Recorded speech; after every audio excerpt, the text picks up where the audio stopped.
Black Hypothesis.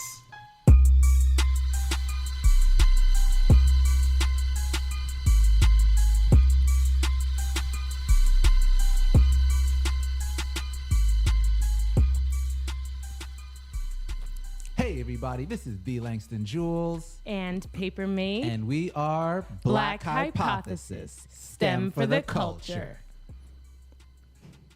Cool. You know what I'm happy about? Listen, What? it's March. That's dope because spring is just around the corner. We just coming off a dope Black History Month, and now it is Women's Month. All right. Shout out to the ladies. And I feel like for Black women, they get too much straight of just being lit, you know? What is with the they get too much? I'm here too. You could include me in that.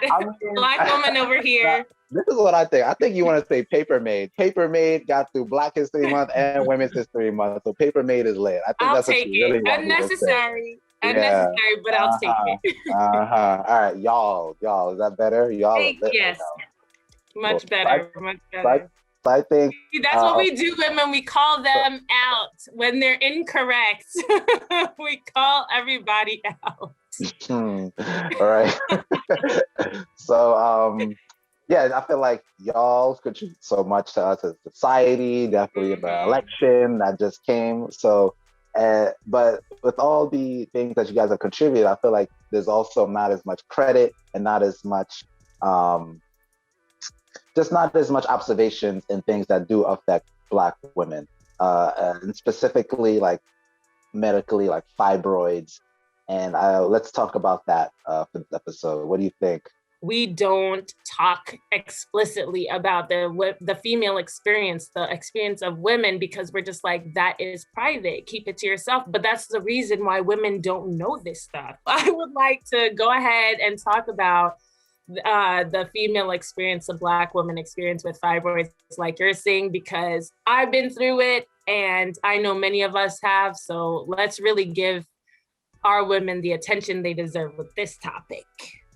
Cool. Let me tell you, because I've been through it, because this is a Black woman over here. In case you forgot again, the Langston Jules. This is a Black woman over here, and I've been through one time. Yeah, one time out here. All right, go ahead. I'm telling you, and we don't let you forget though, and you're not gonna forget. But I'd say that when it comes to Black women, a lot of times we do get that like blind eye, you know, and it's really funny because it's like a lot of people can attribute their success or their betterment to Black women. As you said, you know, we now have a Black female vice president. We had a Black first lady for some time before, you know, the travesty. And I'm telling you, one of the things that I think though is kind of also a travesty is how little we know about ourselves. Like, even though we see each other and we see our importance and our presence, it's like, as women, we kind of have this thing where if it's just something that's going to be a part of your life, if it's something that only you experience, it's something to be kept to yourself. It's something that you should keep under wraps and away out of the public, you know, view. And a part of that has to do with, you know, just how womanhood is. It's been kind of like subordinate and under the wraps, as opposed to manhood. Oh my God, Joe, we did it. We did it, Joe. You're gonna be the next president of the United States.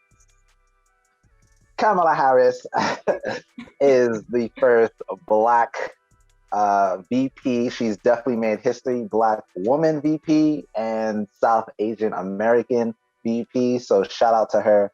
And I feel like definitely destroyed a whole bunch of glass ceilings. You know, I definitely would want to see her in the 2024 election, you know, if you can, or 2028, however it goes. And I feel like it's such an inspiration to women and to young girls everywhere. right? So that reminds me of this audiobook that I just perused through on Audible. It's called The Truths We Hold, An American Journey by Kamala Harris. It's a book about the core truths that unite us and the long struggle to discern what those truths are and how best to act upon them in our own life and across the life of our country. So definitely check it out. We have a 30-day trial available. If you go to www.audibletrial.com/Black Hypothesis, and definitely let us know what you think. Shout out to Kamala and all the Black women that are out here still making strides and making this country better. Thank you. Yes, Miss VP. I am there for that. I'm going to check that out because I just love when we hear about women that have made it to where they want to make it to, and you can read their accounts and realize like they're a regular woman just like you. So it makes that same path even that more realistic in a way, because I think that we all see it as something that's far-fetched and fantasy. All right, but now let's start digging to it. Dig into it. I don't think you can show whatever. No, I like the show. I had to do something different, you know? I had to do something different. I had to come up. You're gonna dance while I dig. That's how it is. It's all right. I feel you. All right. So basically, I think that it's important to just define even what like fibroids are. And they're masses, they're non-cancerous, but they're like tumors that grow on the womb, okay, of a woman. And it's interesting because we are not completely sure of the reason that they occur, but it isn't all that uncommon for them to occur. So that is something that we do want to acknowledge as we start here. So basically, your uterus is always in use. We've already talked about it in a couple of episodes, but we have this cyclical process of either having to shed a uterine lining when you have your period if you're not pregnant, or if you are pregnant, having to build that up to support the growth of a child. Which could be complicated or get more complicated when you have masses there, right? For either process. And so some of the symptoms that can occur when someone has uterine fibroids is like they can experience a lot of pain. They can have like heavy bleeding for like 10 days instead of like what would be considered normal. And I say normal because it's very difficult to pinpoint what normal is, but it would be like 5 to 6, maybe even 7 days. But that's a little bit longer, you know, and for it to be heavy the entire time, that's also abnormal. Also, they can experience like weight gain and difficulty losing that weight. It can, and here's the kicker, fibroid can be small, like the size of a pea, or it can grow to be very, very large. And one of the cases that I saw was like almost the size of a football. So they can be really big and pose tremendous stress on the body and on the women because they can cause like depression and anxiety. Some women start to, you know, feel insecure about the way that they look. So it becomes a bigger problem altogether. Even though they're non-cancerous by definition, it doesn't mean that they are unhealthy or not harmful. All right. So let's break it down, because this is the real key to my problem and my discontent with this issue that we're facing here in the States.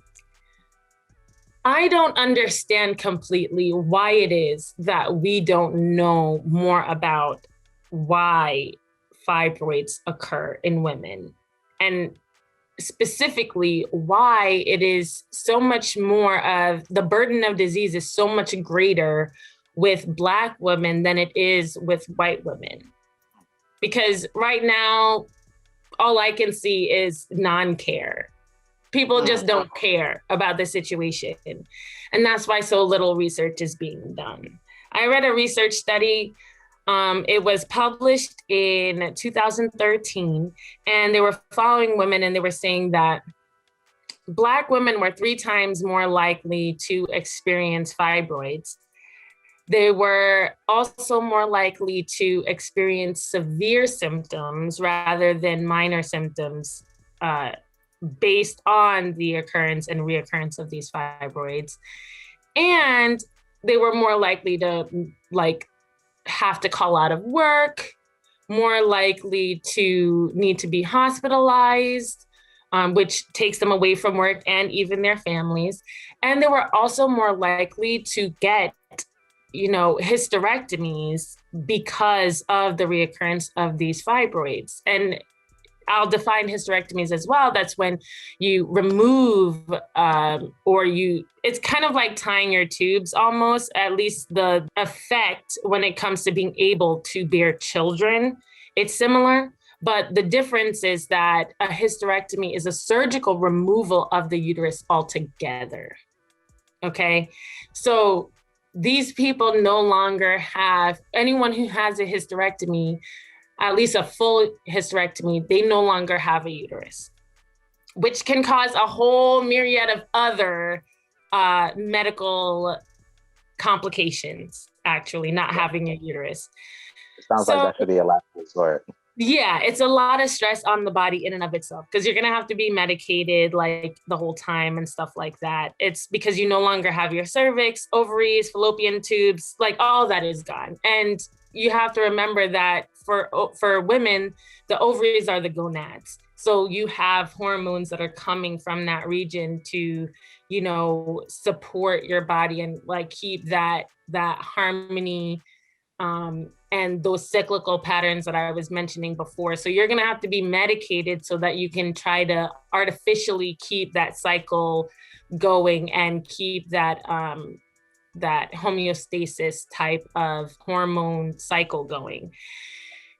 And when I tell you my confusion is unreal, it's unreal, but it's like I understand, but I'm just so disappointed at the fact that this study, at the time of this study, there was only one other study before it that really went into and tried to explain how it could be that fibroids come about, but they didn't break down the participants by race. And for public health, that's a really important distinction, because the scientific data that you're manipulating to come up with the facts and figures that you do from your research, you have to be able to standardize it. And it's not going to make much sense or be representative of the truth if you can't make that distinction. If like one group is experiencing this disease at a higher rate than say another group, it's going to make it seem like everything is the same and this is the general consensus, this is the truth, when it's not. The truth is that there's one group that's experiencing it at one rate, and then there are other groups experiencing this same problem at a much higher rate, which could explain some reasons for the occurrence of the disease that you'll be able to see, you know? So they'll think that they're fine, or they'll think that, oh, something is wrong because they're above average, and really the average for them is just higher than what the actual much average is. Higher, exactly. And so the thing is as well that because of, as we already have talked about before, the unfair treatment of Black women when they do seek medical advice or the opinions of their providers, they can be kind of like misdiagnosed or not diagnosed at all, not have any prognosis for a long time until they start to feel sick, like really sick. And that can pose an issue, because if somebody's coming to you saying that, oh, they have pain, or, you know, their menstrual cycle is off or very unusual, and you're just brushing them off, then they don't have any way to treat the symptoms that they're having, or potentially get like these masses removed from their uterus before it starts to really cause major problems. Mm-hmm. You're going to catch them too late. Right. Yeah, I was not to cut you off, I was watching something like a documentary, and some of the things ladies is talking about, it's like it's horrible, but mostly because like they happen in situation one, like you said, they feel like they're not being heard, so Mm-hmm. you almost make them you almost they almost make you feel like, oh, you're being a bother, or you're just not You're being handling something extra. that, yeah, you're just not handling something that you should be able to handle. And they would Yeah. start telling all these stories about how like they're not on their period, it's not time, and it kind of like the tumors that you're talking about, it presses on their bladder, so they have increased urination. Or a few times they would just be sitting at a restaurant and blood is just trickling down their leg, and they just have to like run out of there, because they don't know. Like one of them was actually like in a board meeting, like at her company, at her job, and she felt wet and her seat was filled with blood. She was so embarrassed, and Yeah. she had to just like get out and leave. So it's And that's unfair. It's just not right to make tough. it seem like this is just something that you're supposed to deal with as a woman. No, it's not. And I feel that, just as we, because it just reminded me of a conversation that you had in one of your earlier episodes, kind of going through the history of the OBGYN field and how it began, and with the torture of Black women. It's, in a sense, not much has changed. Like it doesn't make me feel comfortable with the level of change that has occurred in that field. If you are, as an MD or a nurse or somebody who has taken an oath to first do no harm, completely not regard patients that actually need your help. Yeah. Just dismiss them without really doing all that you can to help their situation. So, Oh and the yeah, fact no, you definitely make a good point. It's almost as if like, once you stop making us more black slaves, we don't care anymore. Like there's no more yeah, research that could go into your body or anything like that. When a whole field is just based on, making sure that, your bodies were healthy enough to produce more slaves. Like, it's crazy. Like it's yeah. Yeah, because if you think of that and then compare it to a woman coming into you and just being like, well, you're just complaining, stop complaining. What do you have to complain about? You're free. You got all that. It's pretty much like that. It's just like you are expected to just lay down and take whatever is happening to you because I don't respect you enough to really work hard in fixing your problem.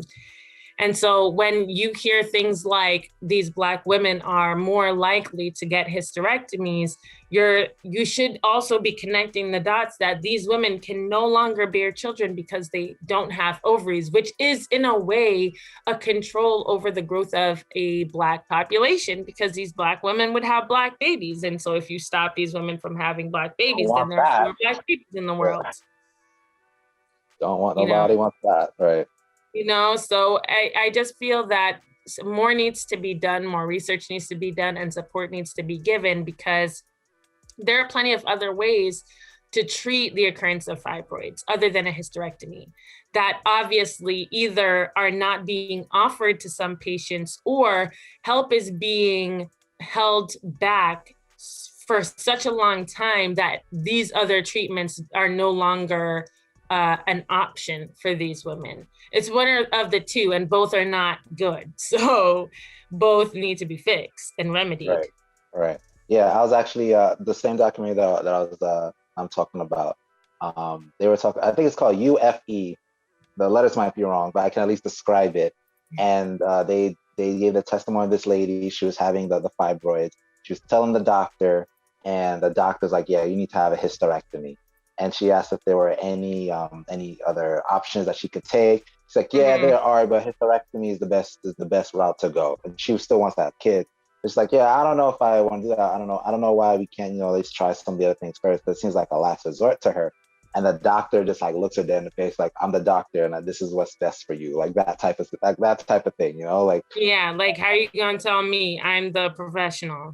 Right, exactly. And then later on, she leaves him and she finds this other doctor. And with this procedure that I'm talking about, that the name just escapes me right now. It's not invasive at all. You can keep your you can keep your uterus, and you can get rid of the fibroids. And the way they did it is like make an incision. You make a small incision. It's not super invasive.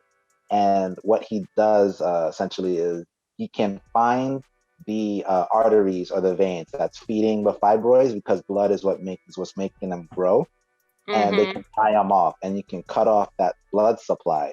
And as you cut them off, the fibroids will start to shrink and they'll start to die because they don't have the blood feeding it, making it grow anymore, to the point where they can almost pull them out without any problems. And it's like it's a quick procedure. It's maybe 2 hours. Some of them will wake up and ask you, when are you going to get started? And they're already done. They have very quick recovery times as well. They can go back to work in a good amount of time. And they can, still have kids if they want to. So, and it's not like, it's not popular, or they don't want to advertise it. I don't know. But for some reason, it's not new. It's not a new procedure at all. Like, they've been doing it. So, yeah, they're these minimally invasive procedures for the treatment of fibroids they're not new, and they are done all the time. Like what you were describing, it sounds like an embolization or like ablation or something. Both of those are done all the time, like for the heart and other cardiovascular system parts, where they can just, tie off a particular portion of a vessel so that whatever clot or plaque isn't broken down anymore, and it can just die off. Those, or just not used anymore. It's done all the time, but I think that what it is for these particular providers that aren't offering these solutions to people, it's like they're seeing, okay, you're a Black woman, this is happening, there are more for you here, there are more fibroids, because like I told you, they tend to have more fibroids, and they can be sometimes larger, which cause more, severe symptoms. So they could be thinking, I just don't feel like doing the work to take all these out. I'm used to, like if this was a white lady, then I'd be taking maybe 1 or 2 or whatever, but it's like 3 or 4, and I don't feel like it's worth doing the more complex procedure. I'd rather just take out the whole uterus. So let's do that, and people don't realize that a doctor doesn't always, there are several treatments, so you have the right to request a second opinion if you don't like someone's initial opinion of what you should or shouldn't do. Because MDs, sometimes you have to make sure that, like we've said before, that the MD that you're seeing has your best interest at heart. And there are a lot of MDs that are just lazy when it comes to understanding the differences that they'll need to do in their practice when treating people of color. We're not all the same. And the fact that not enough research has been done to study why this is affecting Black women more is the problem that would, if we could just fix that problem, if we could just make it so that, okay, you care enough that you're going to do more research and find out, why it is that it's occurring more in Black women and what it is that you can do to properly treat Black women with minimally invasive procedures rather than the hysterectomy. And then you'd be able to go ahead and teach that information to the medical schools all over the country or the world. Then you would have solved a very big problem, at least in the eyes of a particular community, right? 2 communities, Black women and women in general, because that information is still going to help women in general. We always think that solving a Black problem is just solving a Black problem. But the truth is, solving a Black problem is solving everybody else's problems. That's what it is. Cool. All right, so let's bring it back, right? Let's bring it back. Let's bring it back.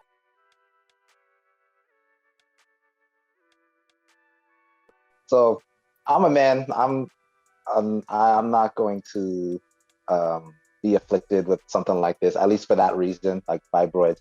But I want to say that, I do know women. I have a mother. I have a sister. I I'm gonna marry a woman one day. I'm gonna have daughters. So it's like you're not completely cut off from that, right? You're not siloed from that, and it's not something that you guys are dealing with on your own. So it's something that a lot of people should also pay attention to as well. Familiar with your relationships, and I would say for the women, you'd agree to definitely advocate for yourself. Like I said, with that second opinion. Don't let someone just herb you up like that. Like, no, we're gonna do this and that's it. Like, no, you can definitely ask for another doctor, go get another opinion if you don't like it. It should be like a side by side type of relationship, and not just someone domineering over you say this is how it's gonna go. The solution should be something that both parties agree to. Especially when it's your own body and your money and your insurance that's paying for it. They're just servicing you. That's it. So you're the boss in that situation, not to let some medical professional tell you otherwise or make you think otherwise. Yeah, and I would say the way that this pertains to us now is just the same. One of the same ways was described by Dr. Erica Marsh in one of the articles that I was reading regarding the disease burden of fibroids in Black women. And she was basically saying when she was younger, she found herself, constantly helping her mom make food, visit the hospitals, to go see her mom's friends and stuff like that, who were, as she found out at the time, usually hospitalized for fibroids. And she didn't understand as a child what fibroids were, but later on, as she attended medical school and she found out what that meant, and she started to understand that it was a problem more so for Black women than any other race, but also a woman problem in general. That's when she decided to specialize in OBGYN and be that Black figure that could support the people that were like her and her community. So it kind of allows us to understanding this information and hearing these stories, understanding that women aren't exposed all the time to the information that pertains to their own bodies and the reasoning for that. It will also inspire all of us to be that change that we want to see, be that figure that can support the women in our lives and also the women in our communities who are very much like us, needing that support and help that they aren't currently getting. Cool. So you could definitely sign me up. I'm on board with everything that I learned from this. I think that there should definitely be some more research that goes into it, and any advocation that should be done it should just be done. And if there's any young people that are thinking about what to study and they're in med school right now, maybe that's something you can consider, right? Because it's untapped territory, and you could definitely be a huge resource, especially if you have skin in the game as well. So yes, look it up, sign yourself up, learn more, and we'll have information regarding our topics today on our website. If you'd like to see the full video of our episode, check out our YouTube page, and we will have clips as well available on Instagram TV. And our full audio clip, as per usual, will be available to you on our podcast streaming platforms. All right, cool. Let's wrap this up. Papermade, a pleasure as always. As always, happy Women's Month. Hey, happy Women's Month. I'll see you in April. Yes. Peace. Peace.